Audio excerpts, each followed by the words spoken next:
Doctor Bhupen হাজৰিকাৰ জন্ম জয়ন্তী তিতাবৰত বিস্তৃত কাৰ্যসূচীৰে পাতিবলৈ লোৱা হৈছে। সকলোতকৈ ডাঙৰ কথা পুৱা ৰাতিপুৱা 7 বজাত বাগিচা সকলোতে বুলি নকওঁ, প্ৰায়সমূহ বাগিচাত আজি তেখেতৰ কালজয়ী গীত মানুহে মানুহৰ বাবে তেখেতসকলৰ কথিত ভাষাত আজি পৰিৱেশন কৰে। আৰু দ্বিতীয়তে তিতাবৰৰ 80খন স্কুলত আজি ছাত্ৰ ছাত্ৰীসকলে তেখেতৰ গীত দুটা পৰিৱেশন কৰি তেখেতলৈ শ্ৰদ্ধা নিবেদন কৰে।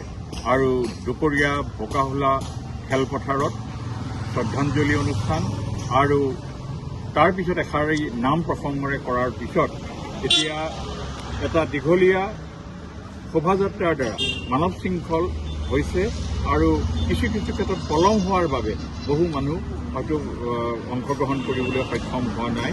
কিন্তু তিতাবৰত তেনেধৰণৰ এটা শৃংখল উলিয়াই ডক্টৰ ভূপেন হাজৰিকাৰ প্ৰতি শ্ৰদ্ধাঞ্জলি জ্ঞাপন কৰাটো আজি যথেষ্ট আদৰণীয় কথা।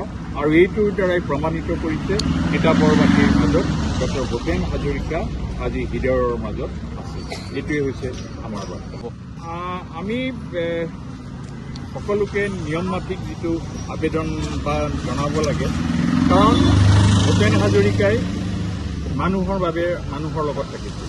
গতিকে এতিয়া যেতিয়া মানুহে কিবা কৰিব বিচাৰিছে তেতিয়া তাত প্ৰশাসন আৰু আৰক্ষীয়ে সহযোগ কৰাটো এটা তেওঁলোকৰ দায়িত্ব আৰু কৰ্তব্য। আৰু তেওঁলোকে যদি দায়িত্ব আৰু কৰ্তব্য পালন নকৰে এইটো তেওঁবিলাকৰ বিফলতা, আৰু তাৰ দ্বাৰা তেওঁবিলাকৰ মানুহৰ মাজত আস্থাহীনতাৰ ভাৱ হ'ব। কাৰণ এটা শোভাযাত্ৰা যেতিয়া যাব তেতিয়া সেইখিনিত কিখিনি শৃংখলিত ৰূপ থাকিব লাগে আৰক্ষী প্ৰশাসনে সেইখিনি জানিব লাগে। সময়ৰ খবৰ সময়ত পাবলৈ ফ'ল' কৰক টাইম অফ আছাম।